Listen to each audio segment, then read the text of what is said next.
I came back for one reason only, and that's to make boxing great again. Contradiction, he's a riddle wrapped up in a rhyme. It was 2 or 3 months ago, he was too old, it was a young man's game. I personally think that real men and strong characters can deal with fair criticism. We've all got to watch our P's and Q's, because I personally can't be bothered. Look here, the ultimate male. Recent incarnation over the last 2 or 3 years of John becoming front and centre of the circus, like a Cirque du Soleil horror show. I know it's theatrics, I know it's part of the show, I know it brings noise, and I suppose in its space it does its job. But is it not just a tad embarrassing? People love a train wreck, man. You know, I hate to say it. We're in a generation where the train wreck sells. My question to you guys, because you guys are here from the UK, is Wardley just a world-class puncher, or can Wardley be a world-class fighter? Fabio Wardley's not an easy fight for any heavyweight out there, I don't think. Not easy, should I say, even for Usyk. He's one of those rare breed that we have in our game that you go, he doesn't lose spirit, he doesn't lose heart, and the kid can still push forward. Dubois confuses me, because he can look so ferocious at times, but then sometimes he can look so domesticated. I lean Dubois. I lean Dubois. Here's the fight I have to care point. I'm gonna bring my own plastic surgeon, because look at this. There's a lump here. The way they stitched me up, if I would have let my dog stitch me up, it would have been better. That was, but then the people. Spencer's still looking for the doctor to fix his nose when he was 16. Welcome to episode 159 of Talk Boxing with Simon Jordan, Spencer Oliver and Paul Smith. Today, we're joined by two-weight former world champion and current BKB fighter, the quiet, unassuming and difficult to get an opinion from, Paulie Malignaggi. Nice to see you, Paul. Nice to see you joining us. Thanks for having us. Paul Smith, lost the hobo look. Yeah. Gone for a new I got it instead. Yeah, to be honest, I just hadn't felt my face in years, so I thought to have a look. Very good. I'm sick of getting compared with Very suave. Getting some sun. I knew Paulie was coming in. I'm always getting told I look like him on the end there. Well, listen, maybe travelling incognito, trying to avoid Tundi, so he's not recognised by Tundi. That's more like it. Listen, we've seen a big press conference this week, Fury versus Makhmudov, the press conference that goes with it. We'll get into that in a second. Are you pleased to see the Gypsy King back, Paulie Malignaggi?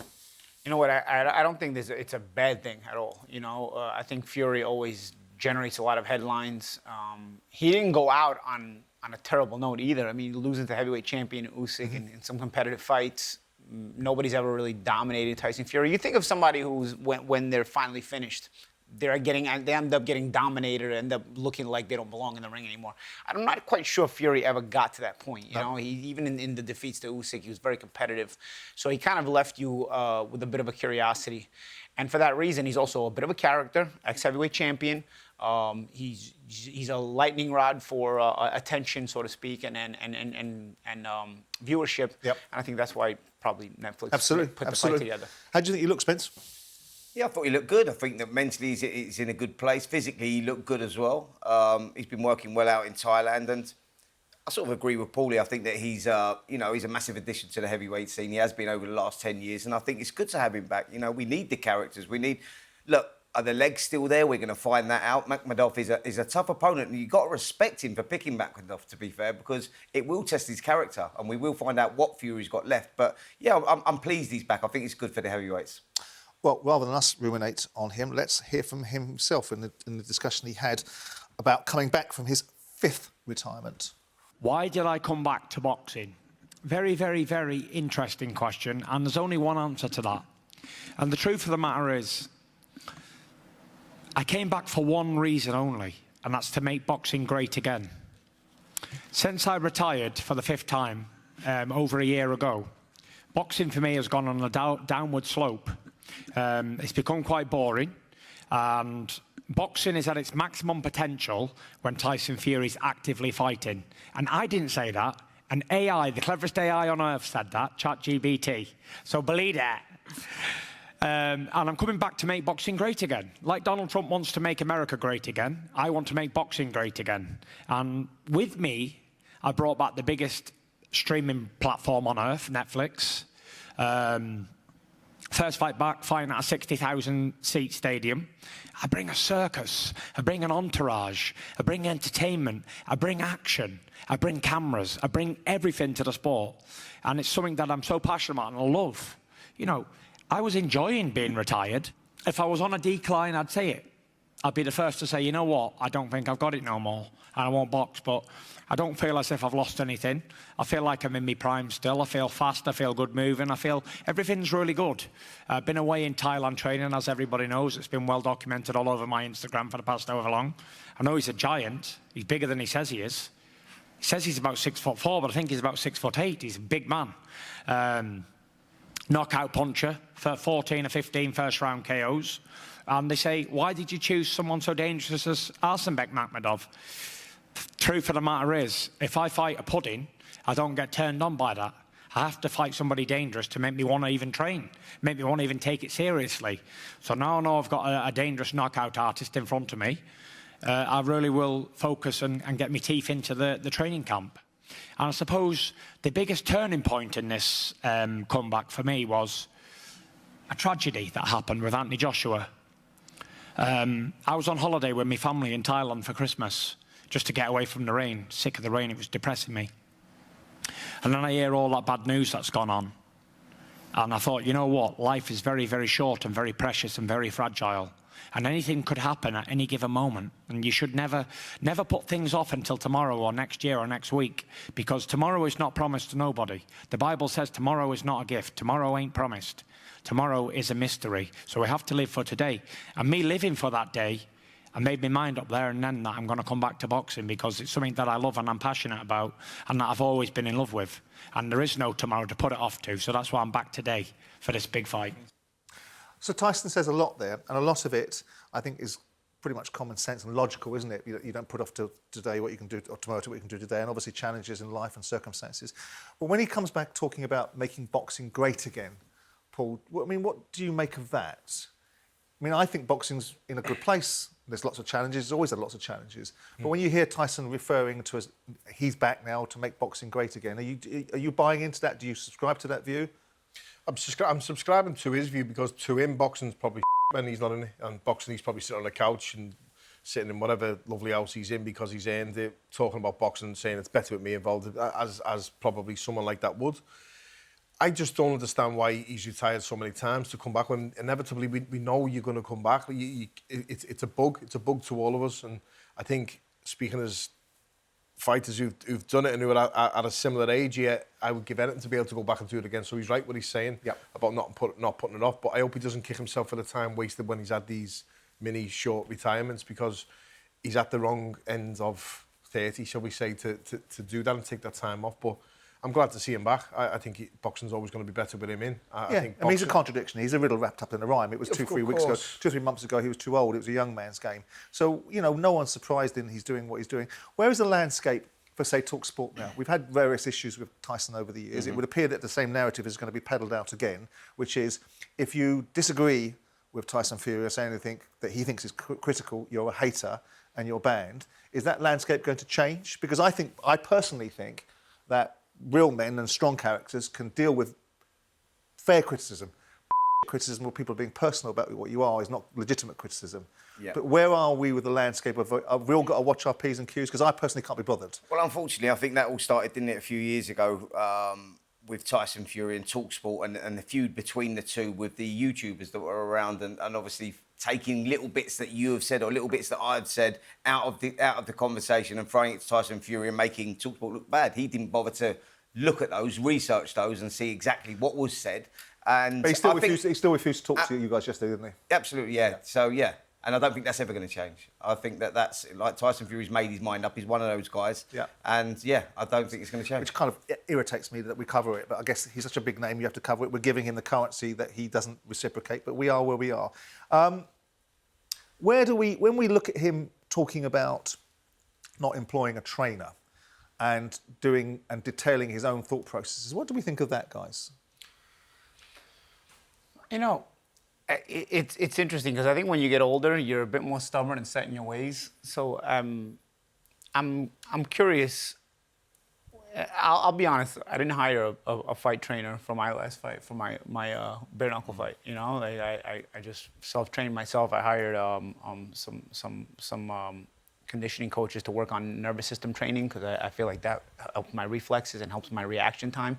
But then for my boxing training, I didn't do it. I feel like maybe Fury's got the same kind of mentality in that he kind of knows what he wants to be and not be. sometimes a trainer, when you're a bit of a natural creative fighter, can be the worst thing.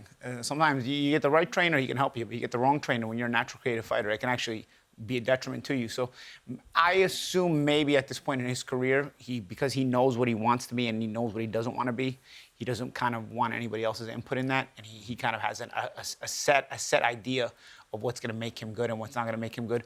Also, I'll be honest, I don't think Makhmudov's as dangerous as we're trying to chime in here. Right. He's a dangerous guy in terms of he's physically strong, but I don't think he takes a great punch. I don't think he's very durable. He has the look. He has a mean guy look. He has a villainous look, and he's a tough. But what was good likely to puncher. change? So I think what I'm saying is, I think if you're going to experiment this way, this is probably the guy to do it with, and then you decide from there. I think he's going to train with his father though, and his father's been in his career before. I was You know, just and I gonna think say that that. I think it's relationship did that'll be work. fine. You know, with him and his father. Well, that's you know, what I was going to ask. And that's Does it lead to that? I mean, obviously, absolutely. are we going to have, with due respect, are we going to have John Fury ranting and raving in the corner as we've just seen over the last 24 hours? Let's go to that particular piece of VT and listen to John Fury ranting and raving, as I just said. You've got plenty to say about John Fury. Here I am. You've had plenty to say about John Fury. Where are you? Okay, yes. Let's get it on. All right, pal. Let's get on with it. Here I am. They're talking about me day and night on videos. Day and night on videos. And here I am ready to fight. Where are you, Ed? Where the f*** are you? Hey?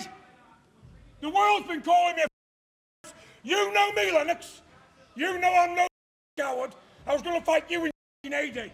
That's true. Wasn't it true? Did I back away from you? That's right. So put some respect on the name of John Fury and get that Carl Frotch here. If he wants it, and anybody else in the building, look here. The ultimate male. Because when you mention John Fury's name, what do you do? Run like friggin' Carl Frotch. Run like a Carl Frotch. Don't talk about me, no, I'll come to knock and punch your head in. Now, I like John Fury. I've met him on a number of occasions, and I've always felt him to be a very educated voice around boxing. His recent incarnation over the last 2 or 3 years of John becoming front and centre of the circus, like a Cirque du Soleil horror show, I think that's embarrassing. I think Carl Frotch is putting in a video. By the way, Carl Frotch is standing right there when he's saying, where is he? Carl Frotch is doing his first broadcast for Netflix. He doesn't want any of this. The one thing I don't think Carl Frotch is frightened of is John Fury. But what do you make of all that? This is about Tyson Fury. This is about Tyson Fury, the former heavyweight champion of the world, the guy that opened up the doors post the Klitschko era for everyone else to come through, that took the belts away from Klitschko in Germany, has won great fights against Deontay Wilder. And here we are watching this. Yeah. I mean, I know it's theatrics. I know it's part of the show. I know it brings noise, and I suppose in its space it does its job. But is it not just a tad embarrassing? Listen, you said it yourself. In its space, it does a job, and I think we live in that world today where now people, you know, it was a press conference that was always going to be maybe a little quiet because Makhmudov doesn't speak particularly great English. He's not really going to say too much. Tyson Fury done his thing, and he was talking about Anthony Joshua and the tragedy there and the circumstances for him coming back into boxing. That was all great.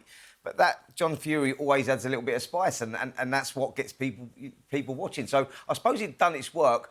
And you've got your own opinion on whether it was embarrassing or not embarrassing. Is it good spice, Paulie? Is it good spice? I'll tell you what. Listen. From one side, I'm a fan of Netflix getting involved in boxing because it broadens it out in so many viewerships. But on the other end, I sometimes question what Netflix puts on, and I'm saying, do they really have the best interest of boxing, or are they just looking for the clickbait of the moment? And when you're looking for the clickbait of the moment, this is yet another example of that. You know, the Furies have a lightning rod image. Obviously, Tyson backs it up. He can fight, okay? Yep. He's accomplished everything. But then you got this kind of thing here. You know, you make the point about Makhmudov's not really an opponent that's going to sell a fight either. You know, Fury's just coming back in as well. People love a train wreck, man. You know, I hate to say it. We're in a generation where the train wreck sells. Think about this. Old WWF, no, what they call it, E now, WWE. I don't want to get it wrong. WWE. Okay, I used to watch it when it was F. All right, but you know that was one train wreck after another. It was plot lines. Even if they were invented, you got into it. Like, oh, I can't wait to watch it. Even if you knew it was like almost like a soap opera, you couldn't wait to watch the beef unfold and see how it goes and then yell in and everything and then build up. This kind of reminds me of that. You know, the Fury's always had this. I can remember Deontay Wilder knocking out Szpilka in Barclays Center, and Tyson Fury getting in the ring, taking off his jacket and smashing it on the ground. You know, so in that regard, I feel like there is a bit of a sell here. You know, it's fitting for Netflix, though, isn't it? Because that is what it is. It's the entertainment space. And that's what they want. You know, they've shown an appetite for those sort of fights. You know, we had it with Anthony Joshua and Jake Paul, and you know that's going to sell well because of Jake Paul, and you're going to get the same here with the Furies. I know, but here's the thing. Netflix spent what they spent on Jake Paul and Anthony Joshua, like 100-something million. Yeah. Think about what you could do to boxing if you spent 150 million. You could make Teofimo versus Shakur all year, every week. But Netflix, if for 150 million, you can make those kind of fights Paulie, you know what they all did year. They went and got 2 million extra subscribers at a lifetime value of $900 per subscriber. Netflix made about $1.5 billion out of it. Their motivation is Netflix. It's not about boxing. Yeah, and that's do you like? I mean, I know I'm dwelling on the John Fury side of things and the spectacle that goes with the Furies, because the Furies are back in town, right? And they make a certain type of noise, and they lay claims, Paul, to the fact that it enhances boxing. This kind of sideshow. Do you think boxing is... I mean, Ben Shalom was on the show earlier on with myself and Jim. It's the fight game. It goes with what goes with the fight game. We've seen the Saudis come into boxing and be able to drive a coach and horses through the establishment of boxing with just a big bag of money. And they can't do it in other sports because the structure's there. Do you think this kind of theatrics, this kind of outlook is just the nature of the beast? Or it enhances the sport, it creates an outcome? We saw it, and we'll get on, Paulie, later on about my altercation with Deontay Wilder. We saw that sort of spectacle. The numbers go through the ceiling. I don't particularly like it because we lost a good interview, and there was another 20 minutes I wanted to talk to Deontay about other things. But do you think this is good for boxing, this kind of look? When I was watching it and when I first seen it, the first thought I thought was the opposite to the two lads next to me, and I rated opinions massively, and I was thinking, Netflix might not be happy with that. Maybe they're trying to break into boxing in the right way, and they're trying to do it the correct way. They're going to make a shed loads of money out of it as well. But if they can come in and do it the right way and promote boxing correctly, then that type of stuff's probably going to be a no-no to them. But as you've just said, I've met John Fury plenty of times. I've never met a more respectful, polite man. Couldn't be any nicer person. And I think it's the character that he plays when the fight week's in town or when the press conference is in town. The same with Tyson. Anyone that meets Tyson when the cameras aren't on, totally, you couldn't meet a nice man, but we play characters in boxing. But that's why I give it that WWE feel, right? These are the big guys, you know, they have that character look. Now, what side of the opinion line you're going to fall on, okay, that can vary, but it's a lightning rod moment. People are going to talk. We're talking about it. People are going to have opinions on it. Absolutely. I'm not necessarily saying it's good or bad. I'm saying it's going to generate the viewership. And you're right. All publicity. And you're right. And you've pulled up the fact that people are talking about it when you've got a fight that really Tyson Fury is selling a fight that really on paper Fury we know is going to win this fight if he's anything left.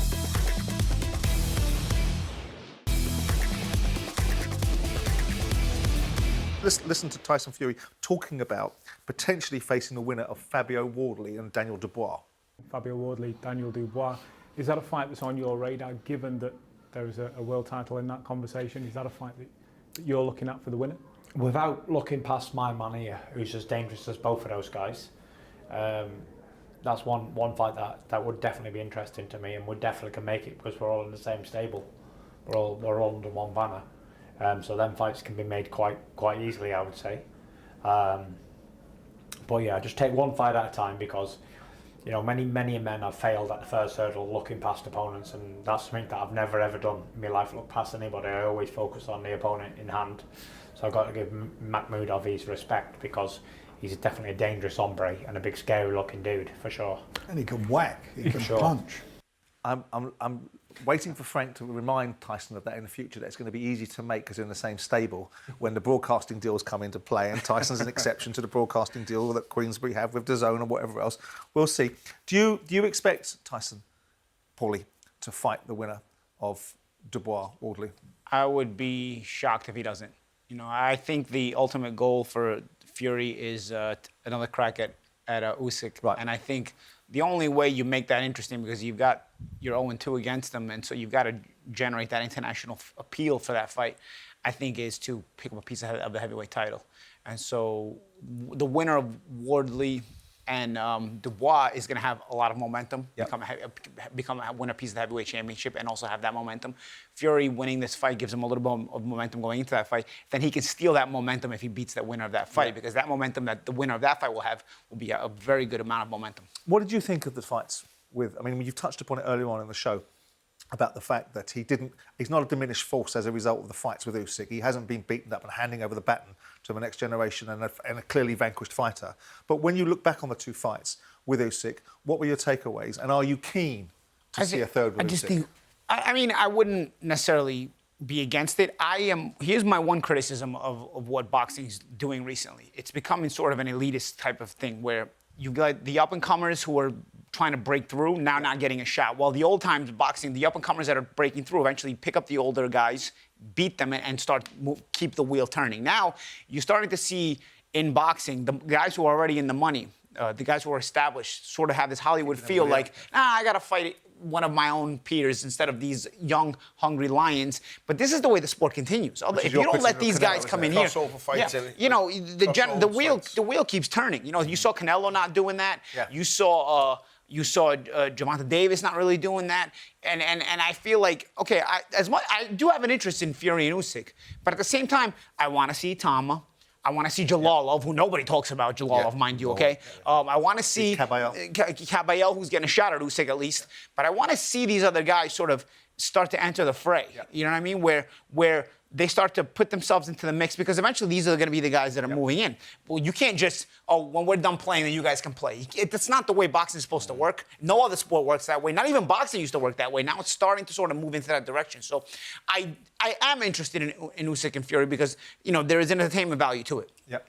But I don't want to see these other guys locked out. I don't even, granted, I don't even like to see a guy like Itama saying, Usyk won't fight me. No, bro. Yeah. You go fight Jalalov, okay? You don't get to jump all the line just because you're the guy who everybody's talking about. Listen, everybody's got an agenda. Everybody's got an angle. Right. So I do want to see things moved in a way where they build correctly, and then there's a real excitement factor. Usyk and Fury, you know what? If Fury does get the winner of Wardley and Dubois, and he's able to win that fight, then there's a reason, he does earn the third fight. There's a reason, isn't there? I mean, Ben Shalom was talking earlier on, again, referencing Ben, who's apparently going to be a football agent as well, by the way.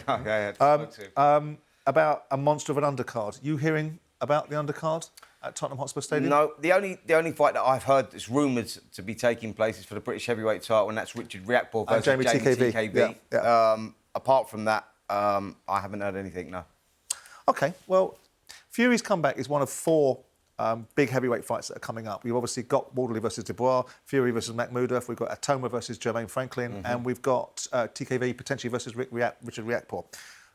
Fury is one of 4 big heavyweight fights coming up. Obviously, we've got Wardley versus Dubois, we've got Atoma versus Franklin, and we've got Jamie TKB versus Richard Riakporhe.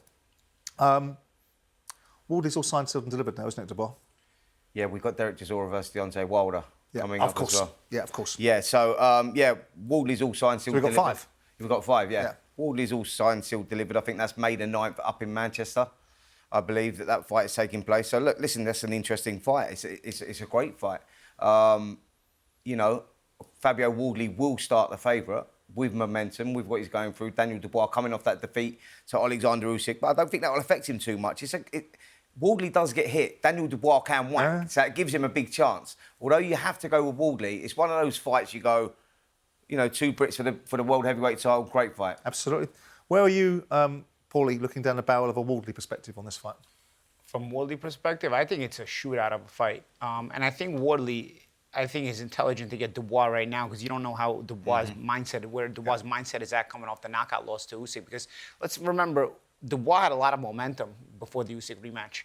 And the Usyk rematch was you were almost looking at it like, okay, is he catching him now at the right time? Well, he lost his momentum a little bit, didn't he? Because he didn't have the fight with Joseph Parker. So he didn't have that fight opportunity. Yeah. He beat Joshua, did a great job there. But he also won a bunch of fights when he was the underdog. So he had started to take that momentum over. You were really talking about him a lot. Either Jarrell Miller, Ergovich.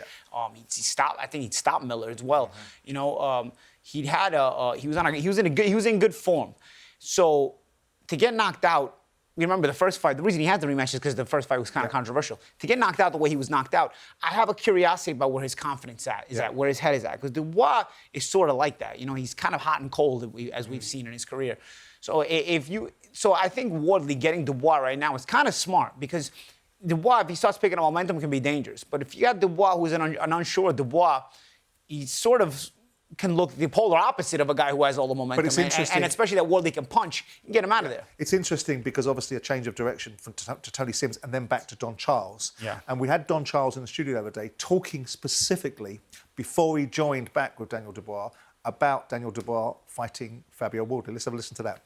All the current live heavy who are coming through, Daniel still walks through all of them. You think he beats Fabio? Most definitely.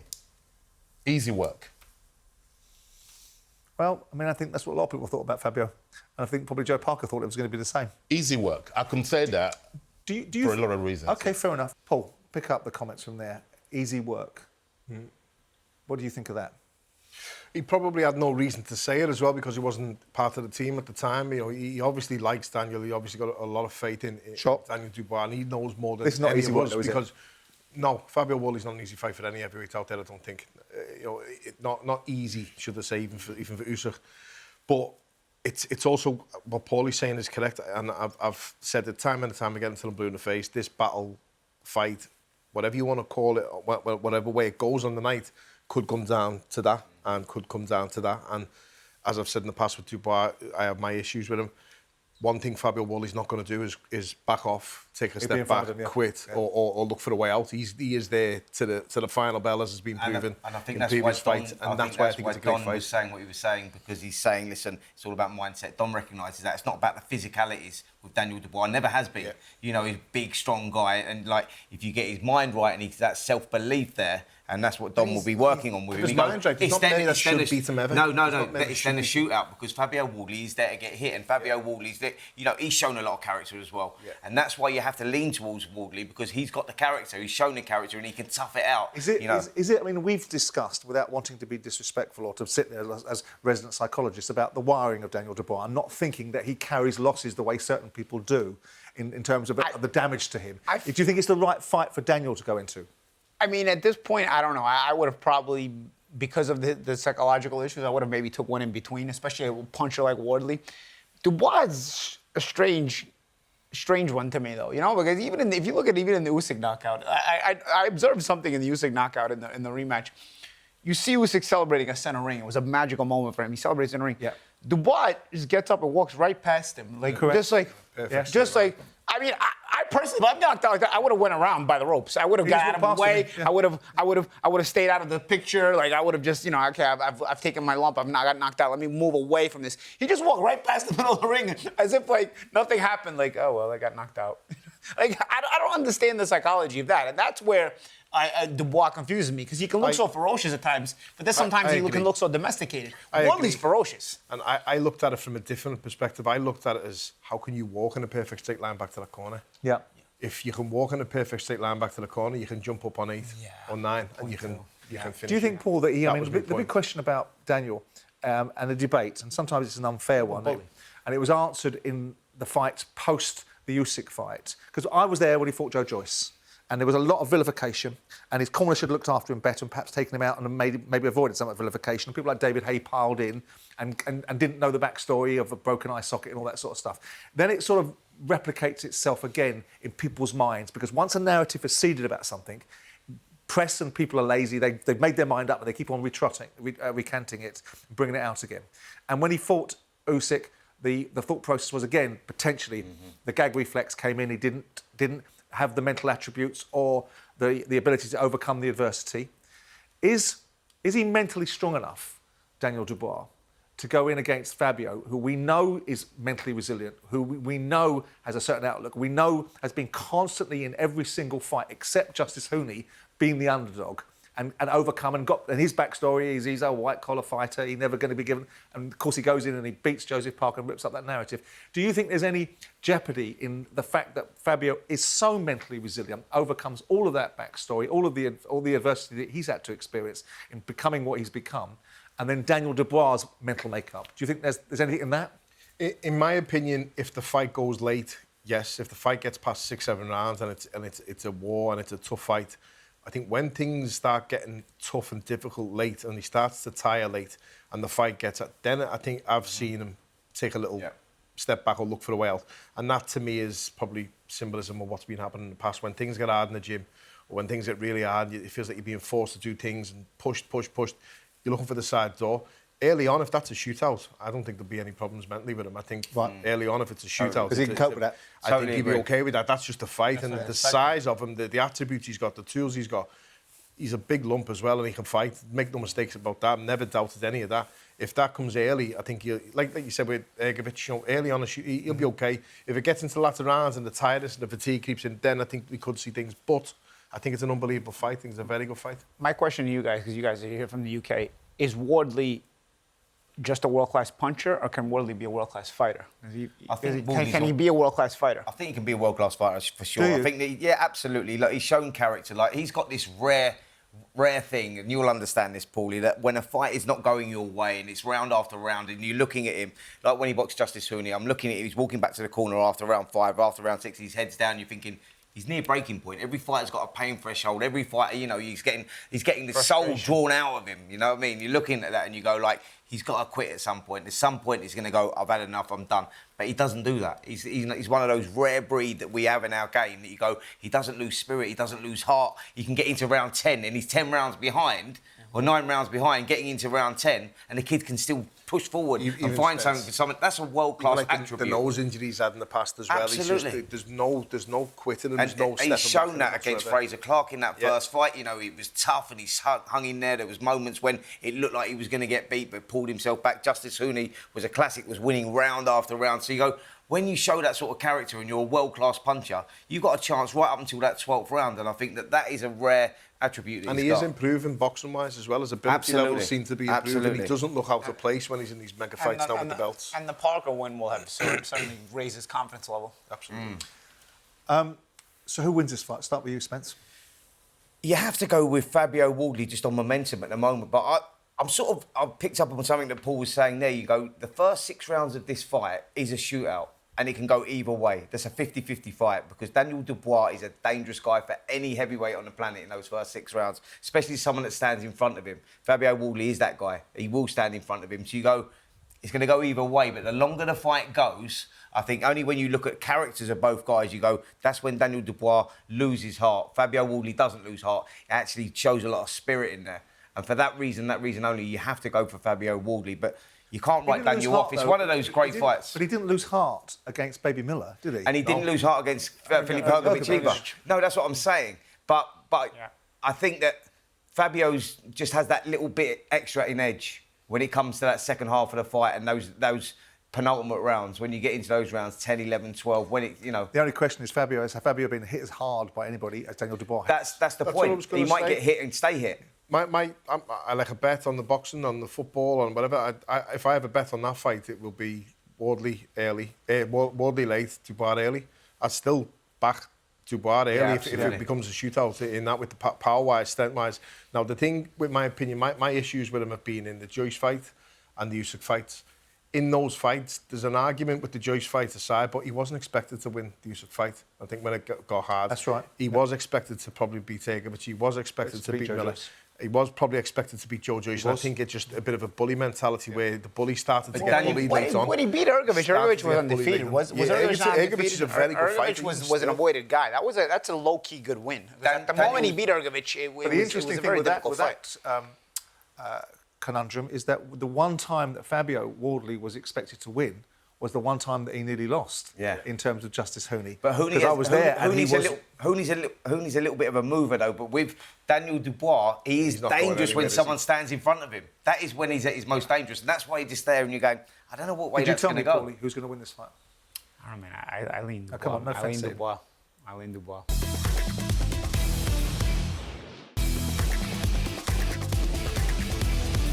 One person who will be watching it and eyeing it with the future in mind is the person that you referenced earlier on, which is Moses Atoma.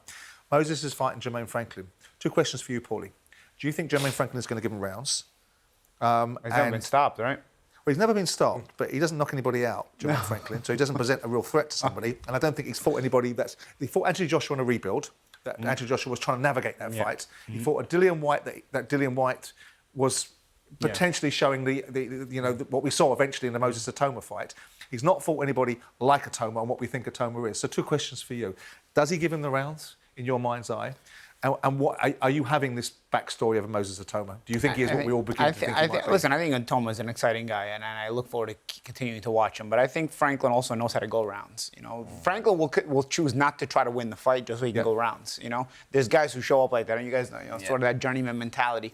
So Franklin will maybe fight in a manner where he doesn't mind losing rounds, but as long as he doesn't get knocked out in 1 or 2 rounds. Because Atoma's on the streak of knocking on guys out so fast, if you go halfway through the fight, or if you go the distance with Atoma, be the first guy to do that, right? Now, all of a sudden, you already got credibility without having to even try to win the fight. So I can see a veteran like Franklin taking that approach and not taking too many chances and forcing Atoma to have to sort of unlock the puzzle a little bit. And we'll see with the levels of Atoma in that way. Because Atoma, like I said, he's calling out everybody at the moment now because he's got a momentum on his side. But we've still got to see a little bit of what Atoma has if he's going to go these rounds with some of these craftier guys. Also, I want to make a note on what Paul said about the wagering. What about both guys to go down? Wardley, Dubois. Both guys to go down. I think that would be... Nice little wager. Both guys to go down. I think that would be an evens bet, if I'm totally honest, mate. It's less likely to happen. We saw something similar in the Fraser Clark versus, Fabio Wardley fight him in the first time round. Talking about Moses, let's hear from him. He was talking to myself and Jim the other day on talkSPORT. I'm stuck in a predicament because it's like, obviously, I've surpassed the level of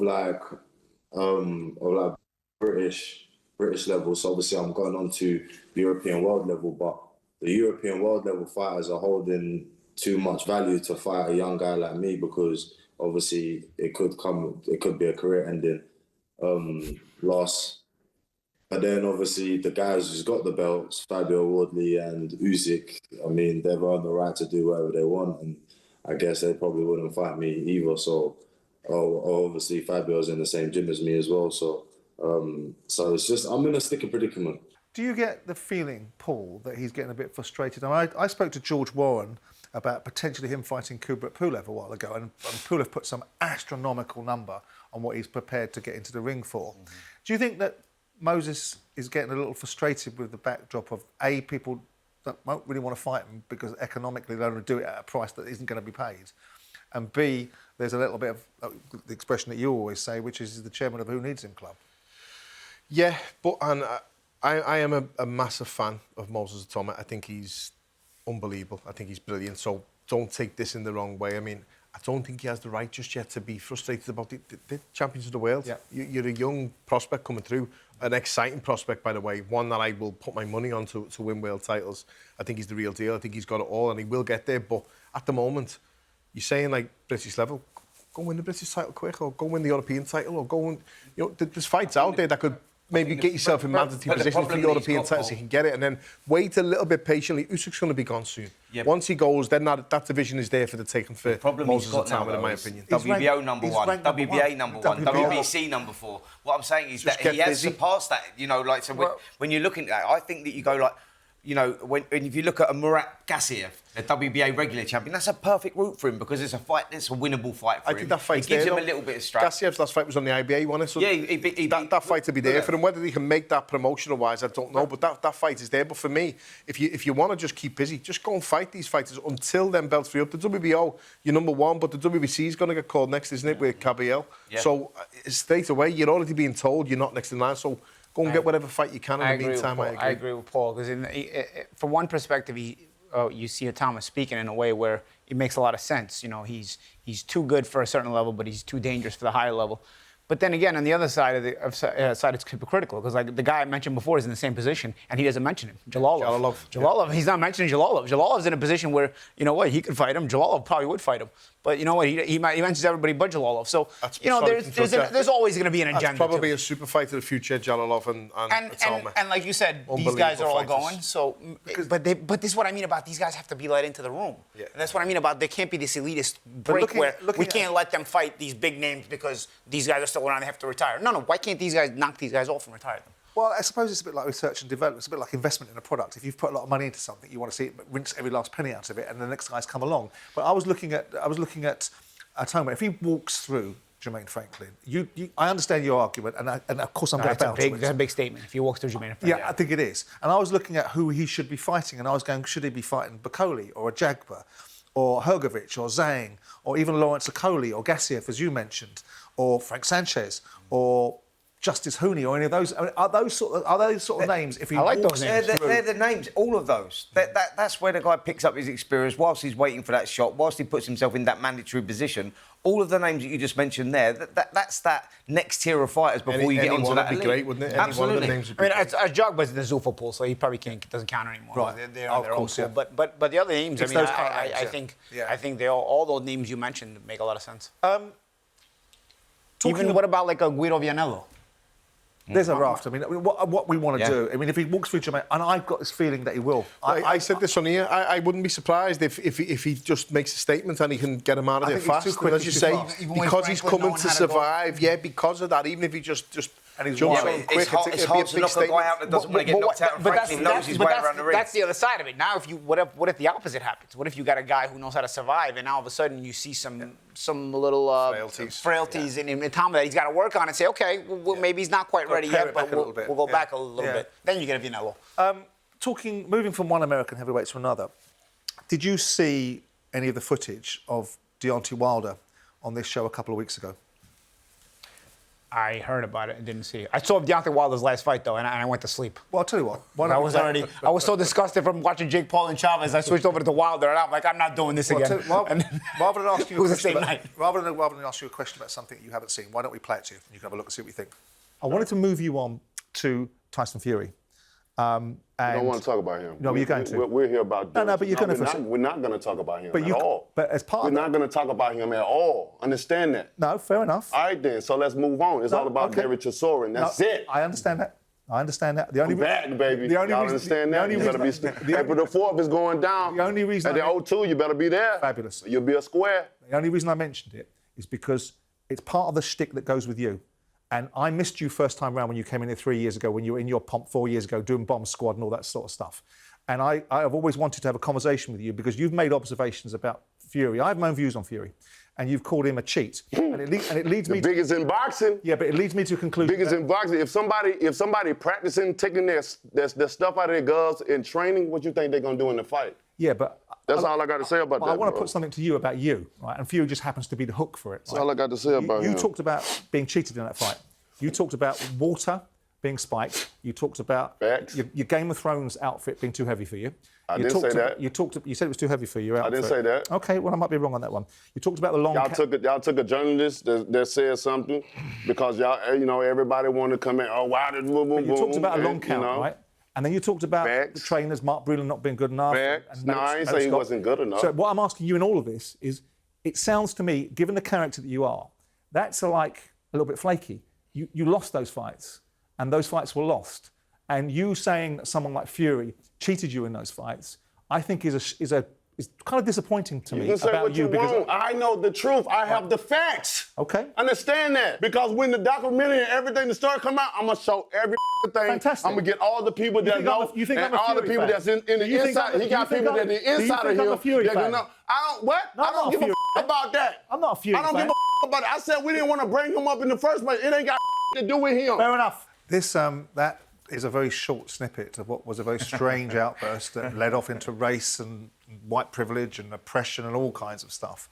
Yeah. And really my interest was to ascertain why you were calling Tyson Fury a cheat, to get an understanding of you, because you're the one that said it. Yeah, of course. When you listen to that sort of stuff, what do you make of Deontay in that moment? Because there's lots of things have been said. People were saying, what's going on here? Has he lost his mind? Is he on drugs? Is he not with it? We talked about the ayahuasca experience with him and how he done all that. You put Paulie Malignaggi in this position to talk. I talk, Go, man.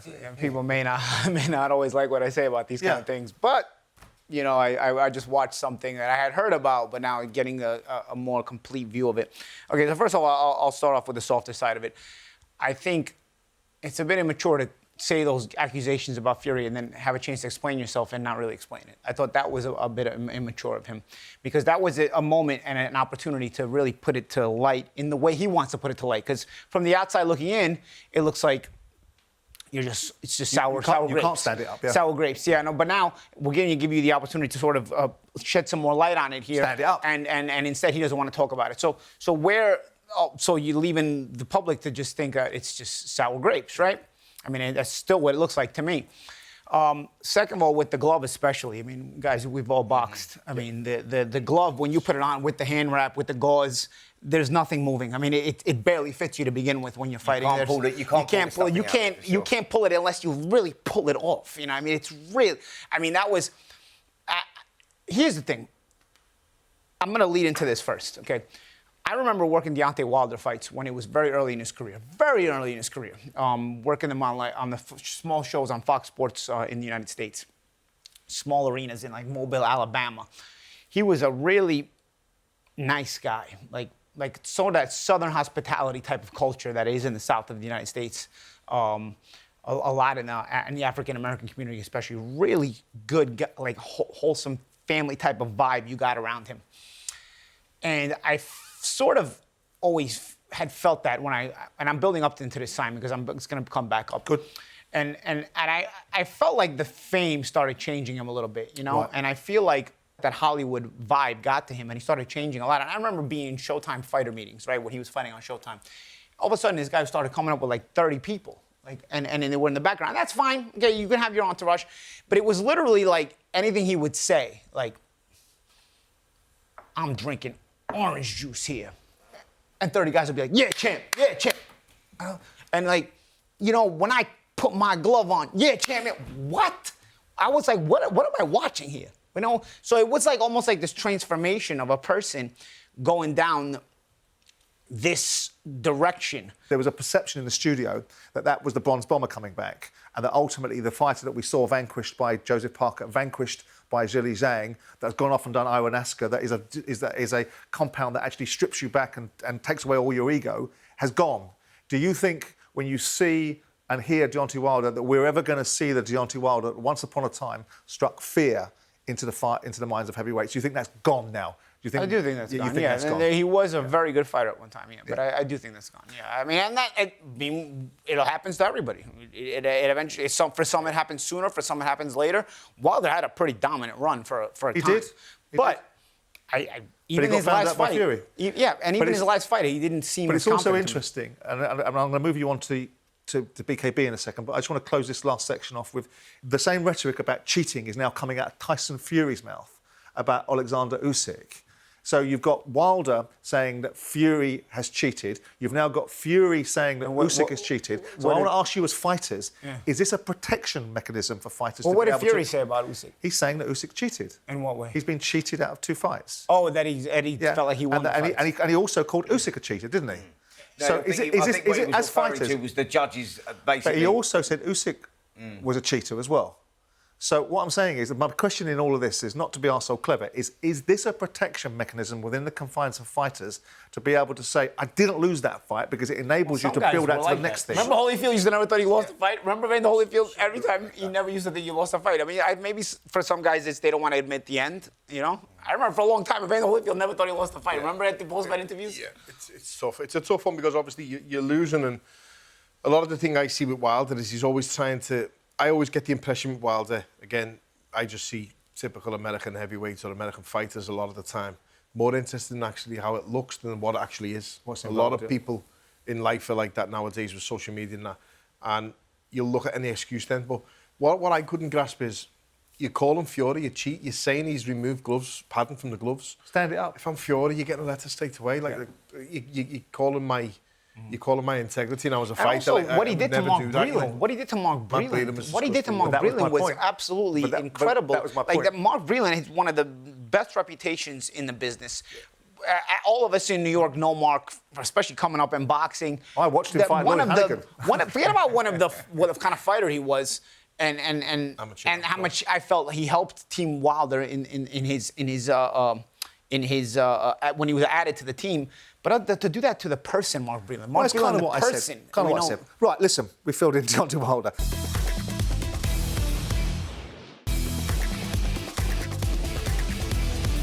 the reason you're over here, Paulie, is the head of the BKB 51 in London. The event will be live on talkSPORT Boxing's YouTube channel, and no doubt your next fight in May will be too. But when you had your last fight, we saw a lot of images on social media of the kind of scale of injuries that you got in that fight. Is there two questions? Why are you competing in that space with that kind of potential damage? And is there enough fight?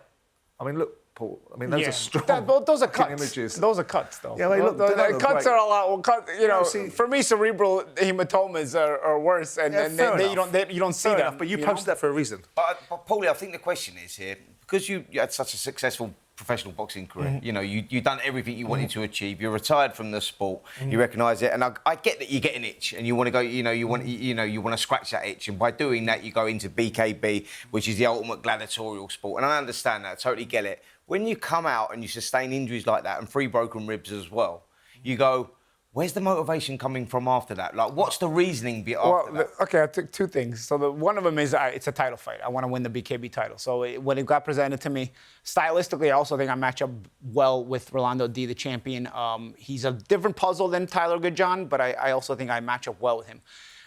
Secondly, I think I live more healthy now than I would if I'm not fighting. Okay, if I'm not fighting, I'm gaining weight. I'm letting go of myself a little bit. When I'm fighting, I've been getting myself in good shape for the past year. I don't spar anymore.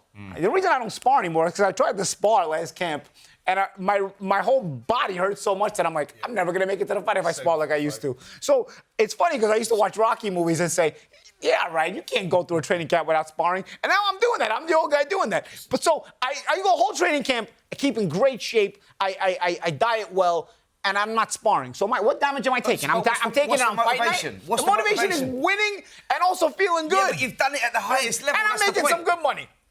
There you go. But you want to be the same money. But it's not just the money. But it's not just the money. What I'm saying is, I feel good. Like I literally, I'm training and I feel good in training. And like I said, I'm not taking damage. Like some guys, you know, they always say, "Oh, Ali got all his damage in the gym." Oh, I'm not taking damage in the gym. So like, it's just on fight night. And on fight night, those shots are not as hard as they are in pro boxing because they're just cuts. On his fight, I watched it and I thought you done really well. And you surprised me in the output that you have because I thought you'd be a bit trying to concentrate a little bit more on being smart, making Tyler Goodjohn miss. But Tyler Goodjohn's an ex-boxer as well. You can't take too many chances in there. You have to just let your hands go. Boxing works in bare knuckle, but you've got to be first. Yeah. You got to boss it. But your strategy in that fight, by the way, was not putting a lot of power in the shots, but there was a high volume, high output, and that is maybe the secret because the big punch is obviously going to break your hands. Well, my hands are terrible. Yeah. My hands hurt even that fight. So is the question about fight aftercare not a valid question? It's not a necessity because fight aftercare. It's there. No, it's there. Fight aftercare. Here's the fight aftercare plan. I'm going to bring my own plastic surgeon. Because look at this. There's a lump here. The way they stitched me up, if I would have let my dog stitch me up, it would have been better. That was a disgrace. I'm still dealing with, look, there's a black and blue here, still from whatever infection came from the stitch here, from this scar. Right. Over here, I've got lumps because I talked to my plastic surgeon friend in New York. So he said when it's cut is like that, he said you have to stitch it down so that when it rises, it gets even. This Momo that stitched me in the hospital over here, I don't know, I waited 8 hours for this guy to stitch me. Apparently, I should have just stitched myself. You talking about RNHS? Yeah, that guy. This Momo stitched me. After 8 hours, they sent some Momo to stitch me, and he stitches me. My plastic surgeon friend in New York says basically the moron stitch you evenly, so now when it rises, it goes up. But they've done it in 24 hours. You've done it inside 24 hours? Inside 24 hours. You done well. But then the people... Spencer's still looking for the doctor to fix his nose when he was 16. And then the thing is, people in the UK were commenting me saying, "Oh, what right do you have? You don't even live here." Guys, I'm standing up for you guys because nobody was getting stitched that night. There was nobody there. So as far as the fight, so you were lucky you didn't get it down the corridor.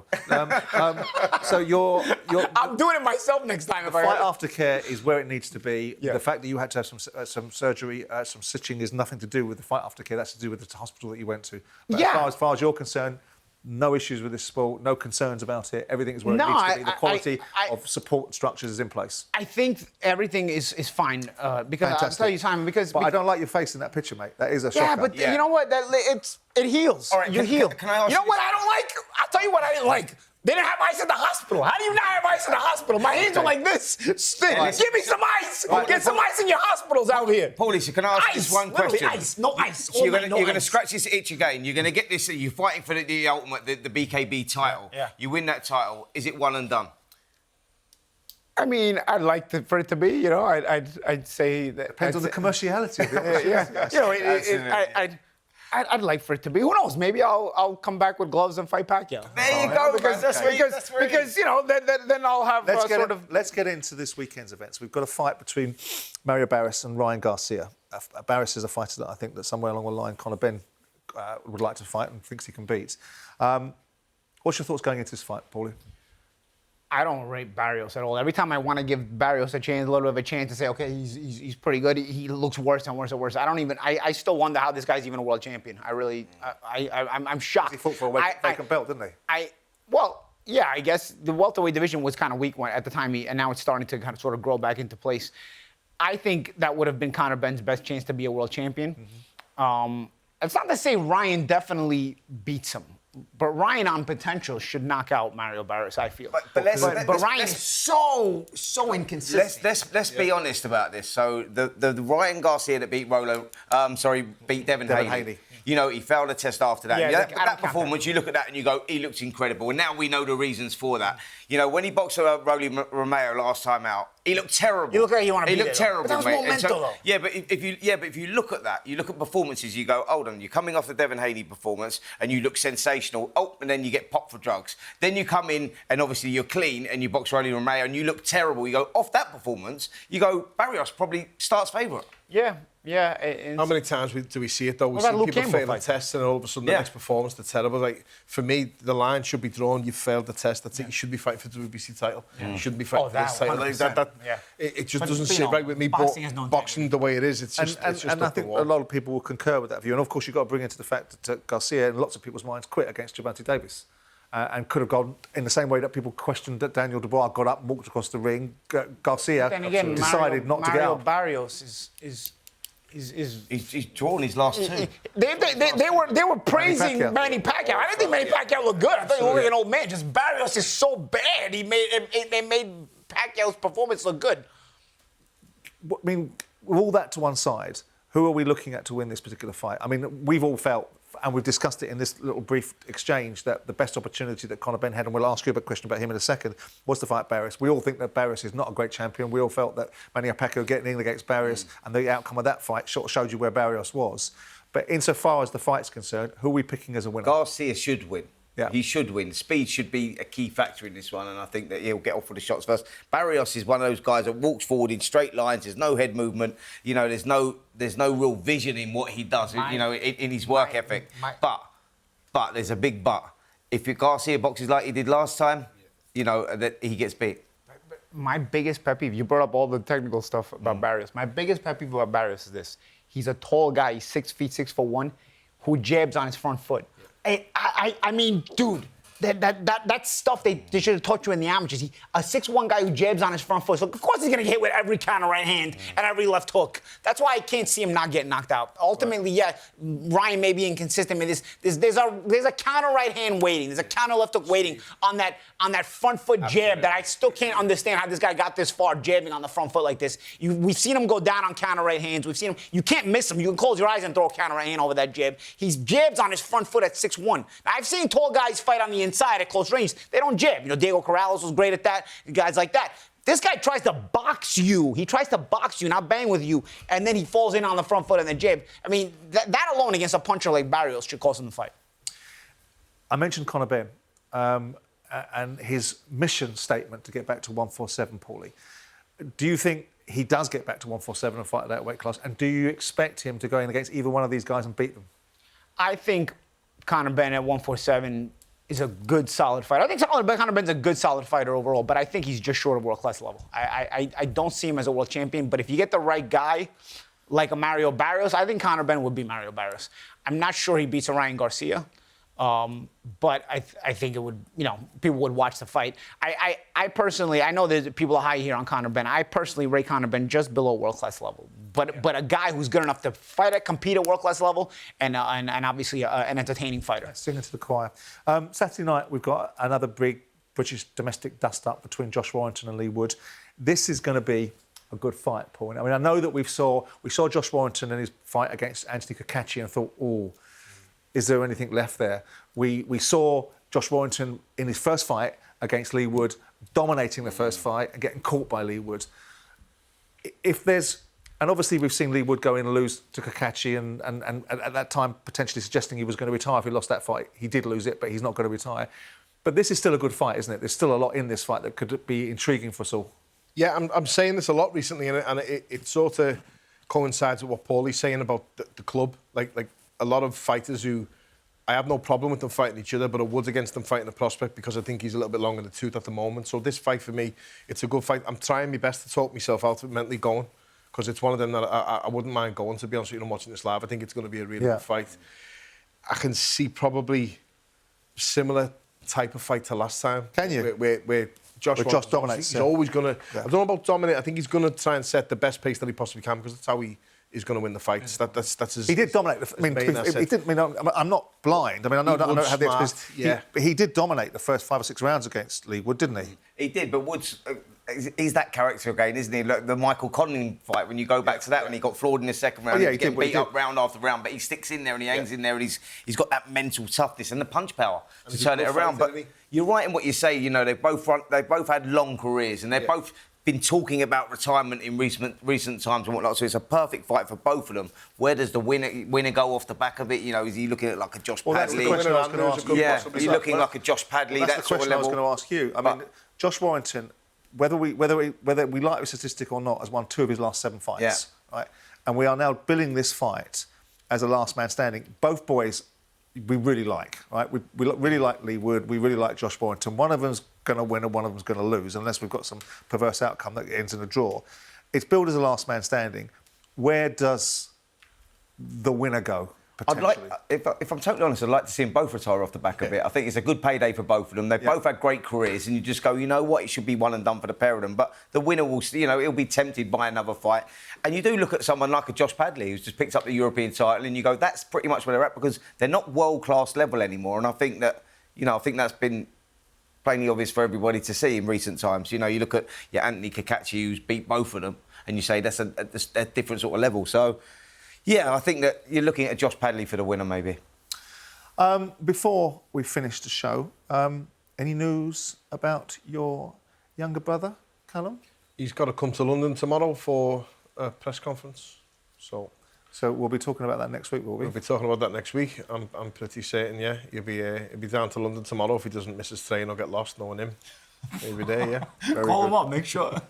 Right, that's it for episode 159 of Talk Boxing with Simon Jordan, Spencer Oliver, Paul Smith, and of course Paulie Malignaggi. And we'll see you next time we're out, which will be next week.